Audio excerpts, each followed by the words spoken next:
Hello, good morning students. Today we discuss about the five kingdom system of classification. In last video we discuss about the two kingdom system of classification and the limitation of the two kingdom system of classification. I hope so you well understand the last video, and now we start five kingdom system of classification. भाई देखो, कुछ problem हो तो comment करके पूछा करो, कुछ समझ नहीं आता, और लाइक और सब्सक्राइब भी करो प्लीज़। नेक्स्ट हम स्टार्ट करते हैं five kingdom system of classification. ये five kingdom system classification scientist थे Robert H Whittaker, American ecologist थे, जिन्होंने क्या किया था, टेक्सोनोमी की प्रॉब्लम को सोल्व किया था। कब? Second half of the 20th century ही उसने प्रपोज किया था फाइव किंगडम क्लासिफिकेशन इन 1969 में, ताकि फाइलोजेनेटिक रिलेशनशिप को, ऑर्गेनिज्म की फाइलोजेनेटिक रिलेशनशिप को समझ आया।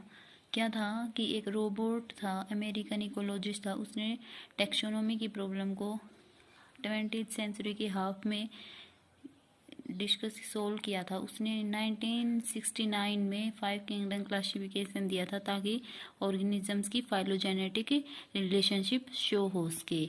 नेक्स्ट क्या है, विटलर ने डिवाइडेड कर दिए थे five kingdom of classification. First है Monera, Protista, Fungi, Animalia and plant. ये फाइव किंगडम ये हैं, ठीक है। इन किंगडम इस क्लासिफिकेशन में क्या है कि हर एक ऑर्गेनिज्म में एक प्रॉपर पॉइंट है, स्ट्रक्चर है, और उसका इवोल्यूशन होता है। इसके अकॉर्डिंग विटलर ने क्या है, मोस्ट ऑफ बायोलॉजिस्ट ने विटलर के इस पॉइंट पर फोकस किया था, ठीक है। उसके बाद में क्या है, विटलर ने फाइव किंगडम सिस्टम की क्लासिफिकेशन कुछ फैक्टर के बेसिस पे किए थे। सबसे पहला factor structure of cell, cell के स्ट्रक्चर पे डिपेंड करता है। मतलब कि लिविंग ऑर्गेनिज्म की दो टाइप की सेल स्ट्रक्चर होती हैं। फर्स्ट है प्रोकैरियोटिक सेल्स, सेकंड है यूकैरियोटिक सेल्स। दो टाइप की सेल्स होती हैं, इनके बेसिस पे ऑर्गेनिज्म अलग अलग डिवाइड होते हैं। सेकंड है unicellular and multi cellular organisation. The principle of the organic evolution has evolved that the earliest organism were simple unicellular. मतलब सबसे पहले जो और इवोल्यूशन हुआ था अर्लीस्ट ऑर्गेनिज्म, वे क्या थे, सिंपल यूनिसेलुलर थे। वही यूनिसेलुलर यूकैरियोटिक ऑर्गेनिज्म ही टाइम के साथ इवोल्व होके मल्टी सेलुलर ऑर्गेनिज्म में क्या हो गए थे, इवोल्व हो गए थे। उनका इवोल्यूशन यूनिसेलुलर का ही इवोल्व हुआ, तभी मल्टी सेलुलर ऑर्गेनिज्म डेवलप हुए थे, और finally multi cellular organisms complex हो गई। मतलब कि सेल से सेल्स बन के एक कॉम्प्लेक्स ऑर्गेनाइजेशन हो गया। नेक्स्ट है मोड ऑफ न्यूट्रिशन। मतलब ऑर्गेनिज्म का न्यूट्रिशन का मोड क्या है। सबसे पहले विटेकर ने क्लासीफाई किया है mode of nutrition is autotrophic and the heterotrophic. Autotrophic और हीटरोट्रोफिक दो टाइप के मोड ऑफ न्यूट्रिशन है। सबसे पहले ऑटोट्रोफिक जो ऑर्गेनिज्म होते हैं वो दो टाइप में डिवाइड है। सबसे पहले है कीमोसिंथेटिक एंड फोटोसिंथेटिक्स। मतलब कि जो अपना फूड केमिकल की प्रेजेंस में करते हैं वो क्या होते हैं, कीमोसिंथेटिक। एंड जो अपने फूड किसकी प्रेजेंस में करते हैं, सनलाइट की प्रेजेंस में करते हैं, वो होंगे फोटोसिंथेटिक। ऑटोट्रोफिक क्या होता है, जो ऑर्गेनिज्म अपना फूड अब खुद तैयार करते हैं, उसमें कीमो होता है और फोटो होता है, जो केमिकल के थ्रू और सनलाइट के थ्रू अपना फूड बनाते हैं। नेक्स्ट है हेट्रोट्रोफिक ऑर्गेनिजम्स। वे भी दो टाइप में डिवाइड होते हैं। फर्स्ट है इंगेसिडिया होलोजोइक, सेकेंड है स्पेरोफाइटिक या एब्जॉर्वेटिव, ठीक है। ये थे mode of nutrition. Fourth point क्या है, फाइलोजेनेटिक रिलेशनशिप। फाइलोजेनेटिक रिलेशनशिप क्या है, इवोल्यूशनरी हिस्ट्री है, ऑर्गेनिज्म की इवोल्यूशनरी हिस्ट्री की फाइलोजेनी है। इसलिए फाइलोजेनेटिक रिलेशनशिप ऑर्गेनिज्म की क्या करती है, उसके ट्रू किंडशिप पे डिपेंड होती है। फॉसिल्स रिकॉर्ड के थ्रू उसके रिलेशनशिप को बताया जाता है, उसकी रिलेशनशिप प्रोवाइड करती है। और टाइम के साथ क्या होता है, उसका रिकॉर्ड इनकम्प्लीट रह जाता है, तो क्या होता है, वो एज इट इज रह जाता है, रिमेन हो जाता है, मतलब आगे नहीं बढ़ पाता। आगे है फाइलोजेनेटिक रिलेशनशिप क्या है, मॉर्फोलॉजी से cytology, genetics, biochemistry and physiology. Morphology जो आउटर लुक होता है वो, cytology internal study, genetics genes की स्टडी, बायोकेमिस्ट्री मतलब ऑर्गेनिज्म की बायोकेमिस्ट्री, बायो मीन्स लिविंग और केमिस्ट्री नॉन लिविंग, दोनों की स्टडी होती है, मोलिक्यूल्स की होती है, और फिजियोलॉजी, इन सब के बेसिस पे ऑर्गेनिज्म की कैरेक्टर क्लासिफिकेशन हो जाती है। नेक्स्ट है representative of the 5 kingdom. 5 kingdom की रिप्रेजेंटेशन क्या है? सबसे पहला किंगडम है मोनेरा। मोनेरा पे क्या है? उसके रिप्रेजेंटेशन के लिए archaebacteria, eubacteria and the cyanobacteria, ये 3 रिप्रेजेंट करते हैं मोस्ट ऑफ मोनेरा को। सेकंड है प्रोटिस्टा। सेकंड किंगडम है प्रोटिस्टा। इसमें है protistans, algae, water moulds and slime moulds and the protozoans. ठीक है, प्रोटिस्टा में कौन कौन इंक्लूड है? ये सब।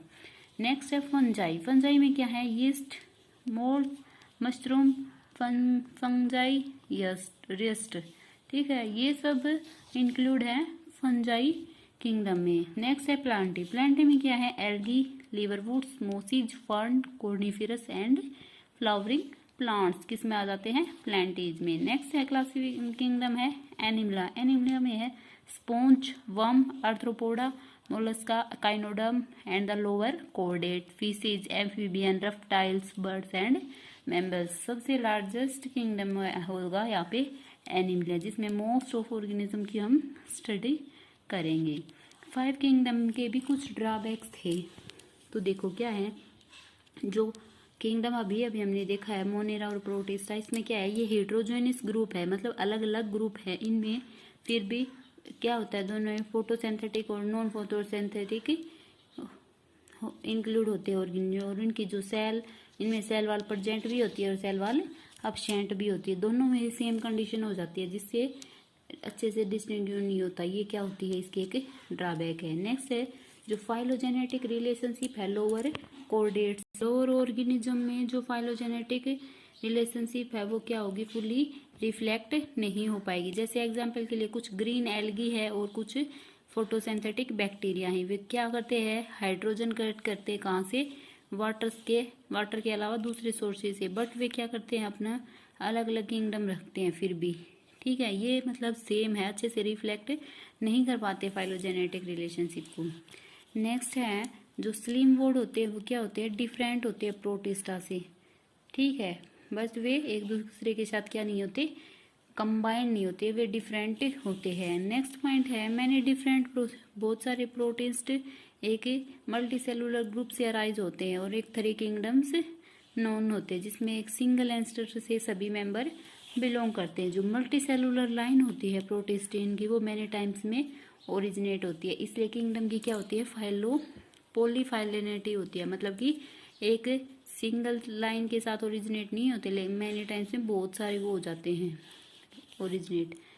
5th पॉइंट है, लास्ट पॉइंट है, इसकी ड्रॉबैक है यूनिसेलुलर ग्रीन एल्गी है। वो पहली है क्लाइमोडोमन वोल्वेक्स, ये एल्गी है जो क्या नहीं होती? किंगडम में इंक्लूड नहीं होती, प्रोटिस्टा के किंगडम में इंक्लूड नहीं होती, जिसके कारण क्या होते हैं? इनको ग्रीन एल्गी इसके साथ रिजेंबल कराते हैं स्ट्रक्चर में, रिप्रोडक्शन में और उसकी लाइफ साइकिल में, मतलब कि ये इस किंगडम में फिर भी फिट नहीं बैठती। ये सारे स्ट्रक्चर उसके ग्रीन एल्गी के साथ सेम होते हैं, रिजेंबल्स करते हैं, लेकिन फिर भी ये क्या नहीं होती? प्रोटिस्टा किंगडम में इंक्लूड नहीं होती। तो ये भी एक इसकी ड्रॉबैक है। Thank you. अगर समझ आए तो प्लीज़ लाइक और सब्सक्राइब करें मेरे चैनल को, और कमेंट भी करके बताएं भाई कैसा लगा और क्या समझ नहीं आया। Thank you.